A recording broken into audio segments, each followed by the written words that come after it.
kalau Prof. Hik membuat evaluasi, kan ini ceritakan ujungnya siapa menang, siapa kalah. Kira-kira gue yang mana, Prof. Hik? Jadi gini, kalau saya lihat dan saya pantau di media massa, Iran merayakan kemenangannya. Israel juga mengatakan bahwa kita menang. Target-target yang sudah kita tetapkan tercapai. Bahkan pidato Benyamin Netanyahu adalah kemenangan bersejarah. Kemenangan bersejarah. Nah, tapi gini, kalau kita mau mengevaluasi siapa yang menang, siapa yang kalah, itu tidak sesimpel seperti itu.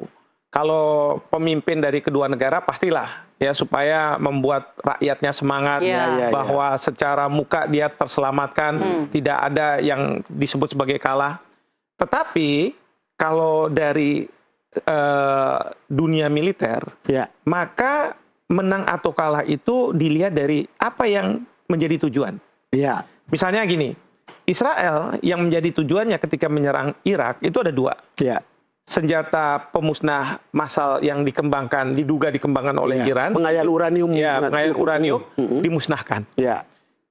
Kedua, regime change. Karena dalam pidatonya Netanyahu, dia katakan bahwa saat ini sekarang waktunya bagi Anda rakyat Iran untuk membebaskan diri seolah-olah dari rezim yang selama ini menghukum dia, dan silakan Anda pokoknya merubah, gitu kan?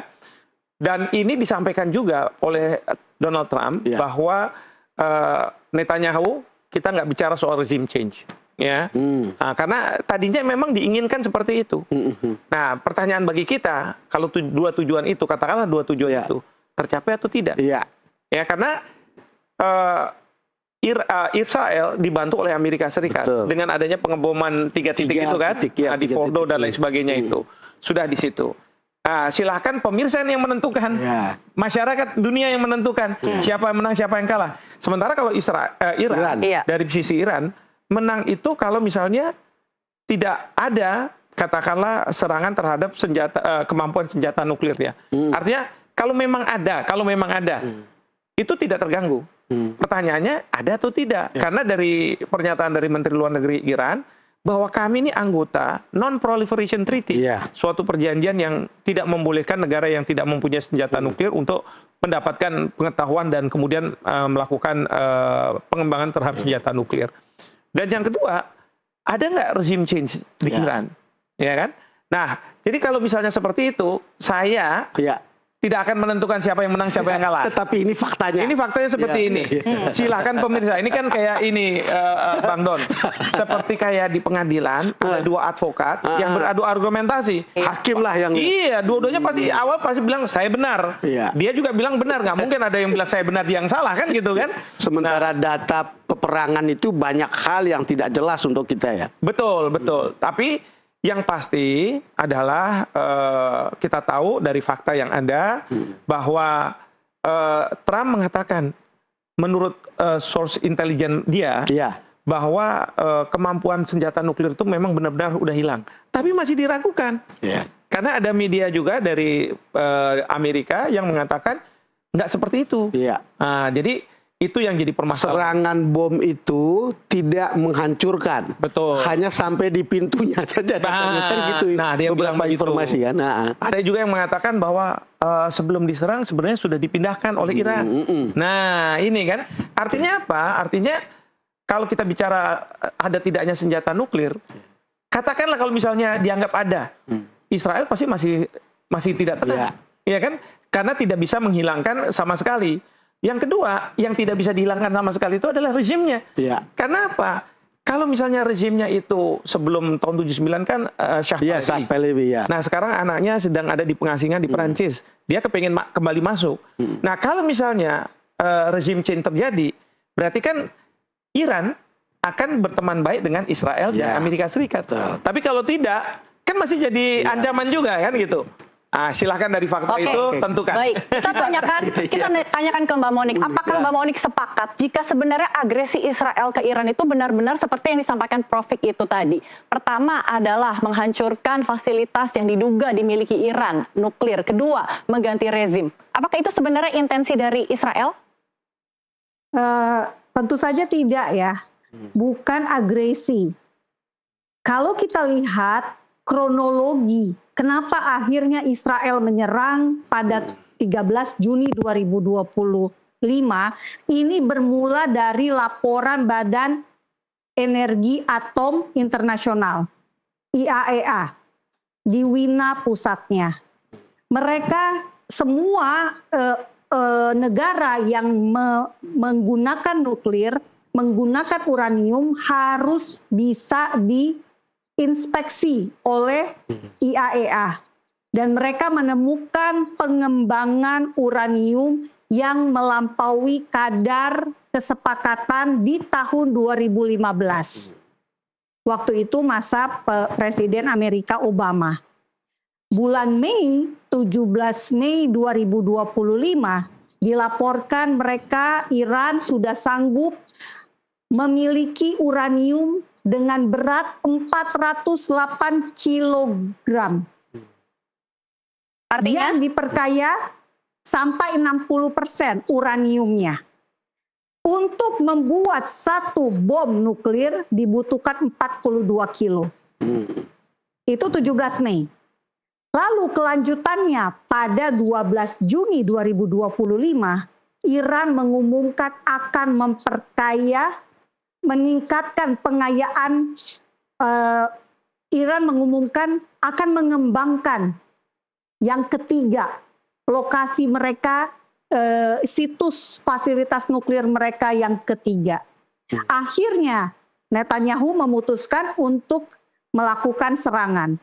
Tujuan pertama tentu fasilitas nuklir Iran. Karena Iran selalu mengkampanyekan memusnahkan Israel. Death to America, death to Israel. Nah, karena itu diserang. Lalu yang diserang pertama kali adalah sistem pertahanan udara Iran. Karena berhasil diserang, maka Israel, armada udaranya, pesawat tempur Israel bisa bolak-balik 1.800 km setiap hari selama 12 hari. Melakukan serangan-serangan ke aset-aset militer Iran. Membunuh 30 komandan. Mbak Moni, pertanyaannya adalah apakah tujuan perang dari Israel itu sudah tercapai di hari pada 12 hari? Karena dua tujuan perang adalah menghancurkan fasilitas nuklir dan melemahkan aset militer Iran. Rudal rudal Iran banyak. Mbak Moni nggak menyimak pidatonya Perdana Menteri Netanyahu nih, karena apa? Netanyahu minta ada regime change gitu kan? Boleh tapi saya kan koreksi, tidak ada. Pak Hikmahanto, maaf saya koreksi. Saya ini menerjemahkan video pernyataan ketika Israel menyerang Iran. Netanyahu, saya kasih judulnya Netanyahu *2 Israel serang Iran. Lalu kemudian karena berkembang, maka Netanyahu membuat pernyataan lagi. Kami tidak memusuhi rakyat Iran. Jadi itu pesan yang disampaikan Netanyahu bahwa dia tidak menyerang rakyat Iran. Tetapi menyerang rezim gitu, boleh? Rezim Iran juga tidak diutak-atik sampai sejauh ini. Tanggal 15 Juni,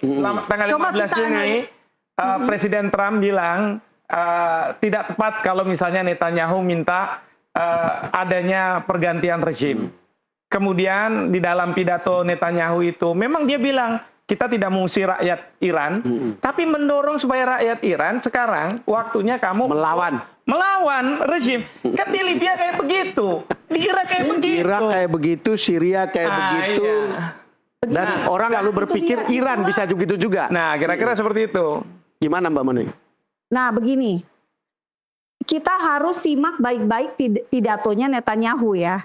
Karena Netanyahu ini adalah seorang yang selalu menyampaikan pesan, selalu tampil. Jadi ada rekam jejaknya.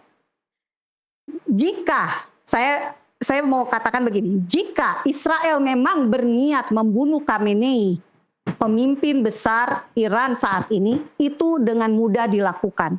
Kenapa? Contoh, pemimpin Hamas, Ismail Haniyeh terbunuh di ibu kota Iran, Teheran. Oke, saya nggak boleh saya kutip nih ya. Kita Google aja teks dari Perdana Menteri Netanyahu pada waktu melakukan serangan pertama. Dia bilang pada waktu paragraf, so to do the brave people of Iran. Ini kan bicara ke rakyat Iran. Bla bla bla bla. Terus kemudian dia bilang begini, the day of your liberation is near. And when that happens, the great friendship between our two ancient peoples will flourish once again.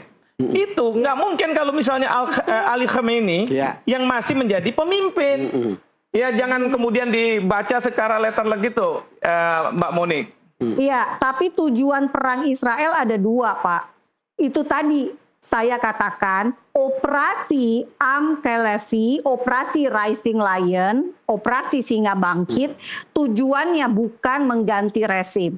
Yang terutama hanya dua tadi. Nah, kembali nih.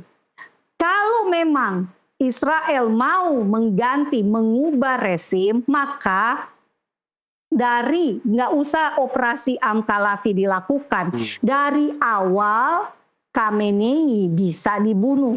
Oke. Saya kasih contoh Hamas. Ali Khamenei kalau dibunuh digantikan oleh rezim katakanlah pemimpin yang ditunjuk oleh 3 orang oleh Ali Khamenei tidak akan membuat hubungan Israel dengan Iran baik. Tapi kalau Reza Pahlavi yang ada di Prancis di pengasingan putranya itu dia masuk, dia akan lebih baik karena pada sebelum tahun 79 Iran dengan Israel mempunyai hubungan diplomatik. Sekarang begini ya, Prof sama Mbak Monik. Biasanya dalam perang itu kan kalau saya baca ini, itu kan biasanya klaim-klaim menang itu kan seperti sesuatu yang biasa dan itu menjadi pesaing war untuk lawan ya, kira-kira gitu ya Mbak Monik. Ada kita nggak tahu persis data dari lapangan karena kemudian ada gambar yang belum tentu sampai di kita, kemudian ada gambar malah yang direproduksi oleh AI sehingga kita mendapatkan gambar yang tidak terlalu clean gitu ya, realitas lapangan yang sesungguhnya gitu. Makanya makanya kenapa kemudian kita bertanya yang menang itu siapa, yang kalah siapa gitu. Tapi dengan catatan gini. Oke, coba saya mau bilang begini. Kalau dari Mbak Monik tadi kan bilang, karena Mbak Mona bilang bagaimana agresi Israel kan gitu. Mbak Monik meluruskan, bukan agresi. Karena kalau dari sisi Israel pasti mengatakan saya nggak melakukan agresi. Yang saya lakukan adalah hak untuk membela diri saya. Right to self-defense berdasarkan pasal 51 Piagam PBB. Tetapi, ada tetapinya, saya melakukannya secara antisipatori. Sebelum senjata nuklir yang dikembangkan oleh Iran itu menyerang saya, itu dalam pidato, saya serang duluan. Itu ada dalam pidatonya Netanyahu. Secara hukum internasional, apakah itu tidak melanggar aturan? Kalau misalnya seperti itu, banyak orang yang bertanya, karena belum ada serangan. Kecuali sudah ada serangan, dia membalas, dia punya hak untuk membela diri. Tapi katakanlah, diperbolehkan dalam hukum internasional. Pertanyaannya adalah setelah serangan itu, setelah serangan Amerika, bagaimana dengan reaksi negara-negara? Ternyata Rusia, Cina mengatakan serangan yang dilakukan oleh Amerika dan Israel melanggar hukum internasional. Artinya apa? Ini bukan self-defense, tapi agresi. Walaupun kalau misalnya kita pergi ke negara-negara NATO, mereka mengatakan bahwa serangan ini bukanlah serangan yang tanda kutip melanggar hukum internasional. Artinya apa? Sebelum ada yang kalah secara telak, maka interpretasi ini bisa macam-macam, gitu kan? Nah, tapi sekarang tinggal, kalau saya dari sisi saya, lihat apa yang menjadi tujuan dari mereka, dan apakah tujuan itu tercapai atau tidak. Mungkin ada satu pertanyaan untuk Mbak Monik ya, Mona. Sebetulnya kalau kan Anda betul-betul intens ya, berhubungan dengan Israel maupun fakta Israel gitu. Sekarang perasaan kebatinan publik di Israel, apakah mereka sudah merasa bahwa ini sebuah kemenangan atau masih menimbulkan kekhawatiran? Karena kalau kita lihat di sisi yang lain, Iran itu sudah berpesta gitu rakyatnya bahwa mereka merayakan kemenangan. Kira-kira seperti apa kalau di sana? Di Israel tidak ada yang bersukacita karena perang. Dan tidak ada juga yang bersukacita karena gencatan senjata ini berhenti. Justru mereka heran, menimbulkan tanda tanya besar. Kenapa tiba-tiba Trump minta gencatan senjata tanpa komitmen? Jadi ini adalah gencatan senjata tanpa komitmen. Gencatan senjata basa-basi. Sebab contoh, kalau gencatan senjata antara Amerika dengan Houthi diminta untuk tidak menembaki kapal-kapal Amerika ketika melewati Selat Laut Merah. Nah sekarang komitmennya Iran, apa yang diminta? Apa yang diberikan oleh Iran sehingga Israel tidak perlu menyerang Iran lagi? Ini no komitmen loh, Bang Don. Tapi Iran juga merasa agak kaget kan, sama kagetnya dengan Israel. Iran sebetulnya sudah memprovokasi ketika menyerang Amerika di basis militernya Amerika di Qatar, Doha. Iya, artinya sebetulnya ini kan sudah melebar, bukan antara Israel dengan Iran. Jadi maksud saya ini kan jadinya Israel dan Iran sudah kayak terputus nih, karena tiba-tiba dia nyerangnya ke Amerika. Nah kenapa nggak gencatan senjatanya antara Iran dan Amerika aja? Biarin aja Israel membereskan semua yang tersisa. Tadi dikatakan Pak Hikmahanto bilang Iran sudah sempat memindahkan uraniumnya. Berarti kan urusannya belum selesai dong. Masih ada uranium itu.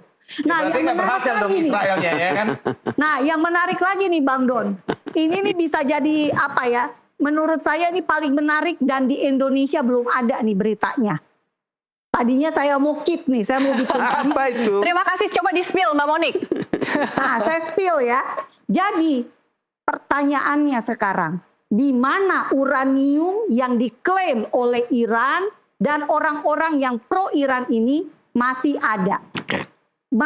Di mana disimpan 408 kilogram uranium yang sudah diperkaya 60%. Baik, itu nanti kita tanyakan ya, tapi tidak pada porsinya karena Prof. Hikmah ini guru besar hukum internasional. Mbak Monik, kita akan bahas bagaimana gencatan senjata ini akan berakhir seperti apa. Apakah ini hanya ulur-ulur waktu untuk menyusun strategi berikutnya? Apakah ini benar-benar the end of the war? Ataukah deeskalasi ini akan berlanjut dengan tidak ada batas waktu yang bisa ditentukan? Kita akan bahas di segmen berikutnya. Tetaplah bersama kami di Doncast.